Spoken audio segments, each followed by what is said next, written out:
OTA, 2 de novembro de 1982. Hora aproximada, 11 horas da manhã.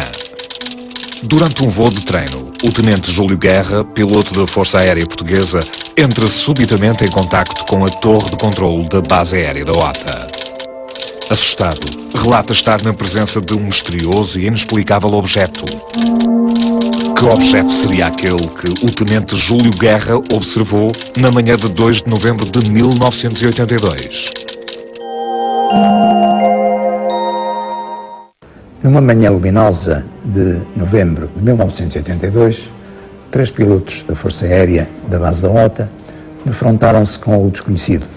Surpreendidos numa manhã normal de trabalho, estes pilotos fizeram de facto uma das melhores e mais qualificadas descrições de um objeto que voava e não pôde ser identificado por eles. Mais acrescenta esta qualidade de observação pelo facto de ter sido uma observação feita em pleno dia, ao contrário de muitas situações noturnas onde naturalmente há mais equívocos, há mais dificuldade e mais ambiguidade na observação deste tipo de fenómenos. Vamos ver então o que se passou nessa manhã.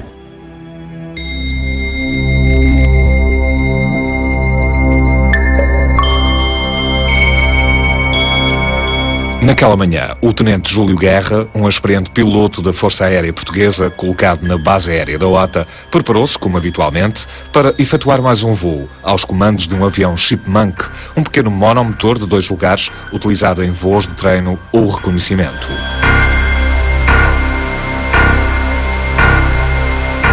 Apesar de ser outono, o dia estava magnífico e a visibilidade aérea era excelente.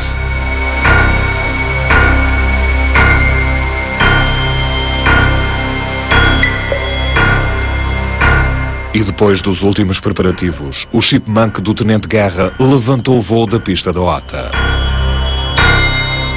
Já perfeitamente habituado àquele tipo de voo, o experiente piloto da Força Aérea pilotava o Chipmunk tranquilamente pelos céus e tudo corria dentro da total normalidade.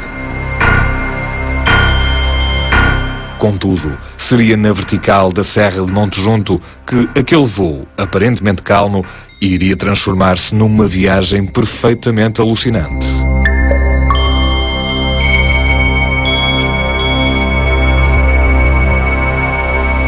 Ao sobrevoar aquela zona, o piloto avistou um objeto bastante brilhante, a que inicialmente associou a uma outra aeronave e que estaria a voar muito próximo do solo.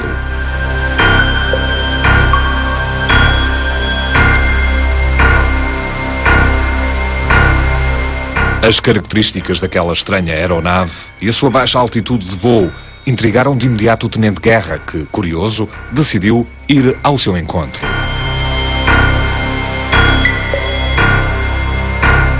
Mas pouco tempo depois, algo completamente inesperado aconteceu. Como que pressentindo a perseguição do piloto, aquela suposta aeronave elevou-se bruscamente no ar, a grande velocidade, e colocou-se em poucos segundos à altitude do Chipmunk do tenente Guerra.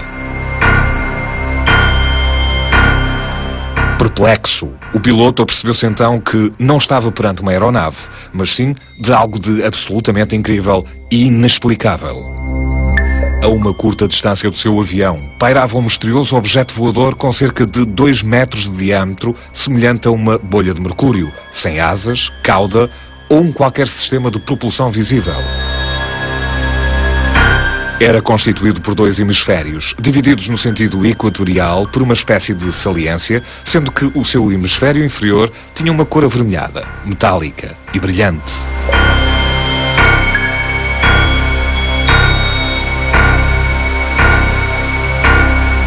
De repente, o insólito objeto começou a descrever largos círculos elípticos à volta do Chipmunk do piloto, obrigando-o a fazer curvas mais apertadas para não o perder de vista.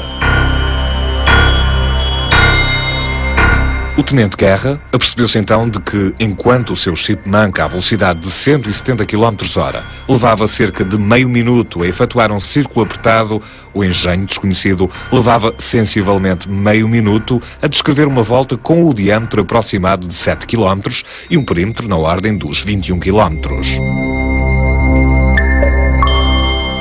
Através de um pequeno cálculo, o piloto concluiu que aquele objeto se estava a deslocar à fantástica velocidade de 2.500 km/h.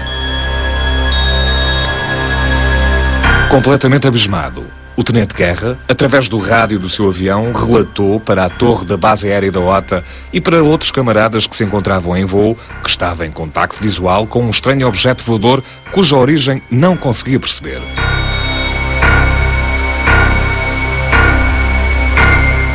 O seu relato foi inicialmente tomado como uma brincadeira pela maioria dos seus camaradas, que, como resposta, lhe dirigiram alguns gracejos. Mas a insistência do piloto Guerra despertou a curiosidade de dois outros pilotos, os alferes Carlos Garcês e António Gomes, que se encontravam em voo ali perto, aos comandos de uma outra aeronave, e que decidiram ir ao encontro do avião do tenente. Ainda ao longe, os dois pilotos viram então o avião do Tenente Guerra, que continuava a descrever curvas apertadas, e um pouco abaixo do avião, um pequeno ponto brilhante que, àquela distância, era quase imperceptível.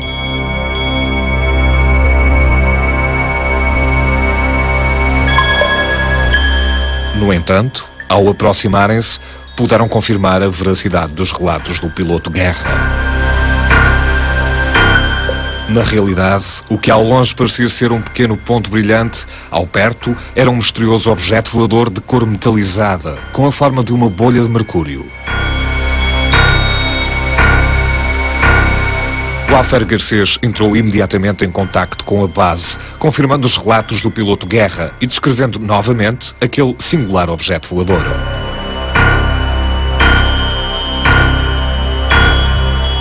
Depois, para que, em conjunto, melhor pudessem acompanhar as evoluções do misterioso objeto voador, desfasou o voo do seu avião em cerca de 180 graus em relação ao do Tenente Guerra.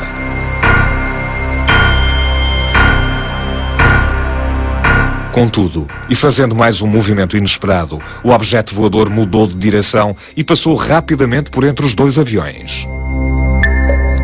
E nesse momento, os pilotos puderam confirmar a sua estranha natureza e as suas reais dimensões.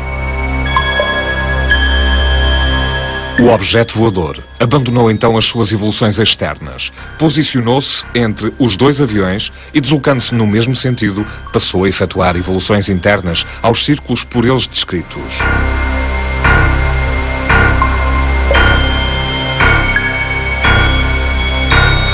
De repente, ao ver o objeto voador a fazer uma súbita trajetória ascendente, o Tenente Guerra decidiu fazer uma manobra arriscada. Ia tentar interceptá-lo. Percebendo o perigo daquela manobra, os dois alferes apelaram ao piloto para que abandonasse aquele perigoso plano.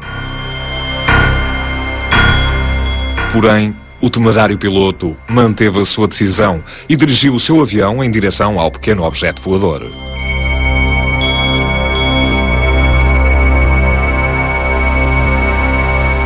Este não alterou nem por 1 milímetro a sua trajetória. As duas aeronaves ficaram então em rota de colisão iminente. Mas no último momento, quando a colisão parecia ser inevitável, sem reduzir a sua velocidade e através de uma brusca manobra evasiva, o pequeno objeto voador desviou-se rapidamente do avião, evitando assim um terrível embate.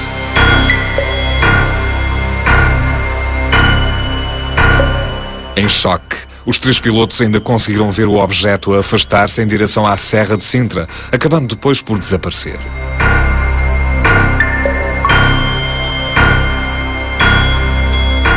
Tendo terminado aquela incrível aventura, os dois aviões regressaram à base da OTA, onde aterraram sem qualquer problema por volta das 11h45.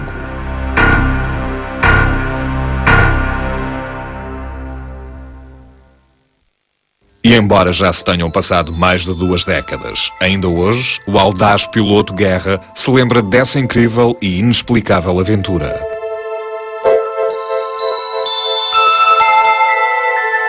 O dia 2 de novembro de 1982 não foi nenhum dia especial, foi um dia normal da vida, portanto, no piloto na esquadra, eu na esquadra de 101 de Chipmunk tinha que fazer os meus voos de treino e nesse dia estava programado para fazer um voo de treino de acrobacia.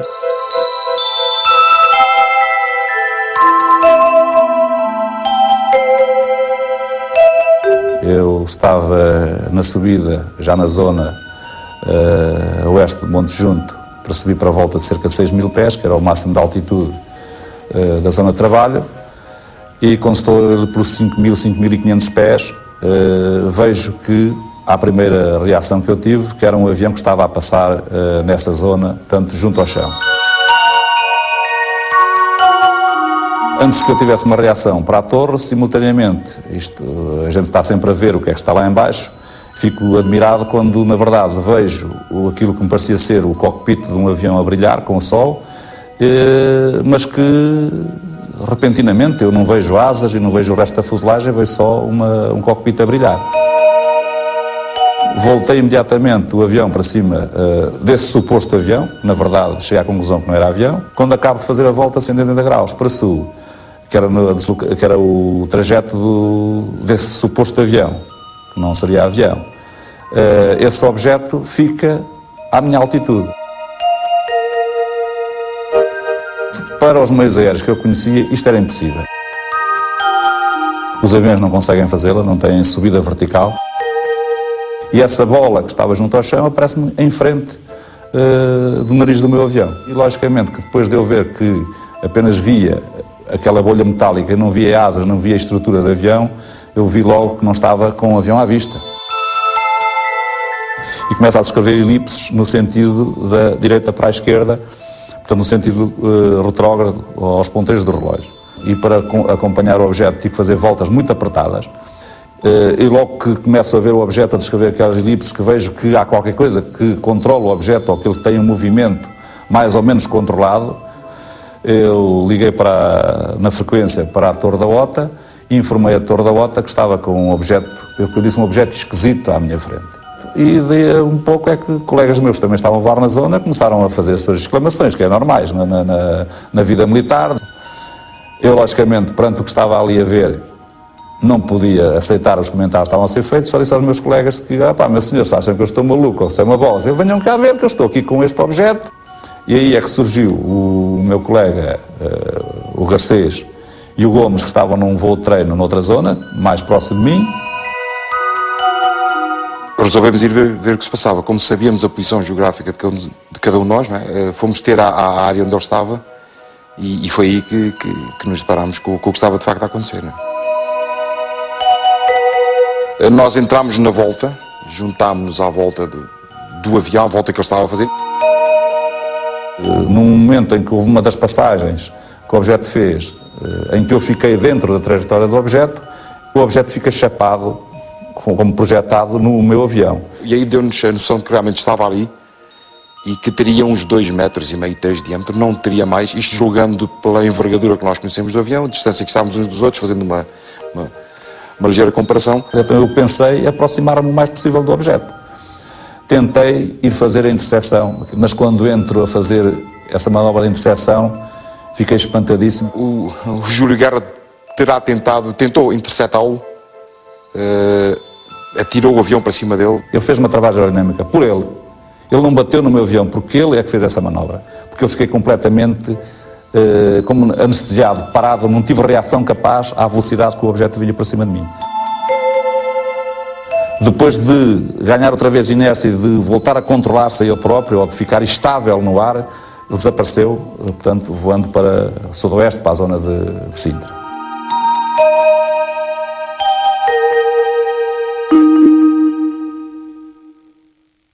Devido à estranheza do insólito objeto e a todas as extraordinárias nuances do avistamento, o caso da OTA depressa ficou conhecido como sendo um dos mais marcantes a nível de fenómenos OVNI em Portugal.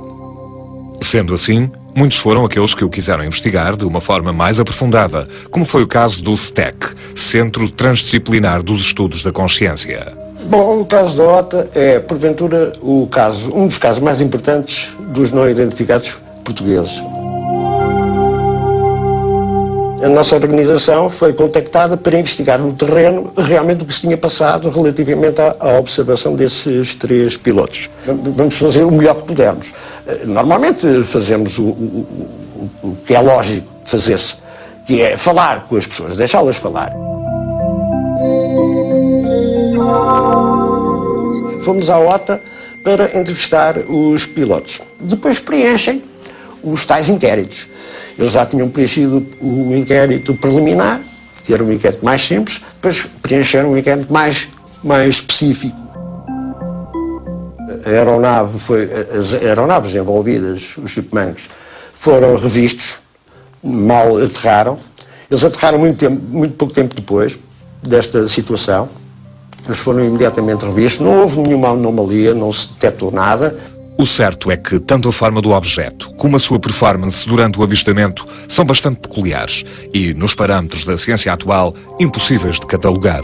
Nós temos aqui um conjunto de fenómenos que não cabem na paramétrica, no quadro explicativo dos conhecimentos atuais, nomeadamente da física.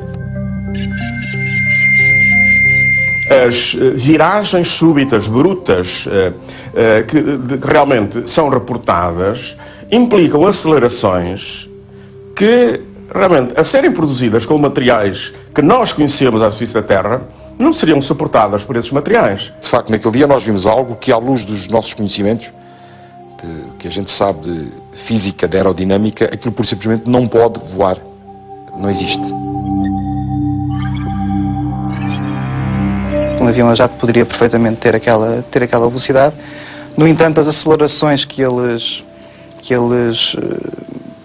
relatam ou que eles conseguem derivar através do movimento da aeronave são muito grandes e são provavelmente grandes demais para serem suportadas por um ser humano. As dúvidas adensam-se, as suposições também. Mas o que quer que fosse aquele objeto, o certo é que este realmente passou pelos céus da Serra de Monte Junto e foi avistado por 3 pilotos da Força Aérea, profissionais, com inquestionável credibilidade, merecedores de toda a confiança. Acho que o ponto mais interessante deste caso da OTA é o facto de ele ter sido relatado por 3 pilotos da Força Aérea com muita experiência na avaliação de velocidades, na avaliação de performance. E um tipo de profissional que realmente oferece o máximo de credibilidade é o piloto de linhas aéreas, seja ele de civil, seja ele militar.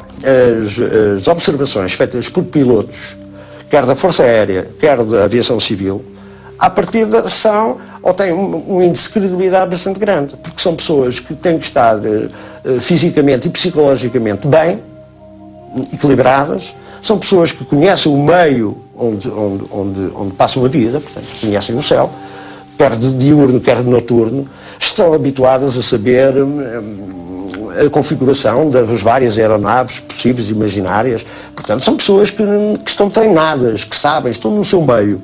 Contudo, até hoje ainda ninguém conseguiu encontrar uma hipótese lógica que realmente consiga decifrar o enigma. O que seria, afinal, aquele insólito objeto? Podemos especular, podia ser uma aeronave que estava em testes, uma aeronave que estava em testes ao abrigo, por exemplo, de algum programa militar da NATO, ou uma coisa desse género, e naquela altura ou sofreu alguma avaria, ou sofreu algum erro de navegação, ou enfim, mas isto são tudo especulações. Sim, existem aeronaves, fundamentalmente americanas, mas ainda são aeronaves que, pelo menos no domínio público, são consideradas experimentais, que têm a capacidade para descolar numa pista, perfeitamente autónomas, fazer uma missão, ou seja, percorrer vários pontos, chamados waypoints, tirar fotografias, fazer medições, em alguns casos até, no caso de aeronaves de ataque, inclusive atacar um alvo. O que era um artefacto, isso era. Que alguém construiu aquilo, não há dúvida, que não nasceu, não é natural, aquilo é artificial. E que mostrou, entre comas, inteligência, mostrou na altura em que ele se desviou de uma colisão que estava iminente.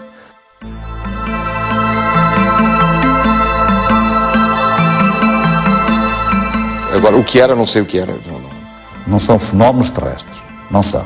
Porque senão já estavam mais que identificados e sabia-se qual é a origem e sabia-se, já se calhar de certeza absoluta, já deveria haver guerras entre um país e outro, entre uma nação daquela, por causa dos avanços tecnológicos.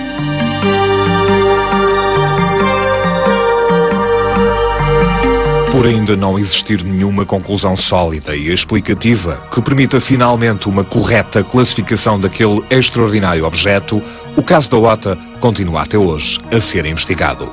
Este caso não está encerrado, o caso da OTA não encerrou, está apenas em stand-by.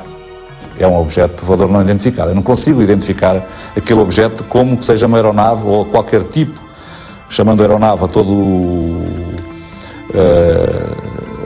objeto ou máquina que se move no ar, que eu conhecesse, nem nunca tivesse visto. Nunca tinha visto uma coisa daquelas. Se eu tivesse alguma dúvida de que há coisas que realmente nós não sabemos explicar, talvez naquele dia as tenha apagado de vez. Mas é um caso não identificado. Este é realmente um não identificado. Da análise deste caso ficam sobretudo duas incógnitas. A primeira tem a ver com as motivações e naturalmente com a natureza daquele objeto voador naquele dia, naquele local. Depois interrogarmos sobre se seria viável a existência de uma tecnologia à época que pudesse exatamente reproduzir as performances e as capacidades descritas pelos pilotos. De qualquer modo fica em registro a extraordinária capacidade perceptiva dos pilotos militares, fazendo com que este caso, de facto, fique integrado no lote dos casos mais significativos e mais interessantes do repertório internacional.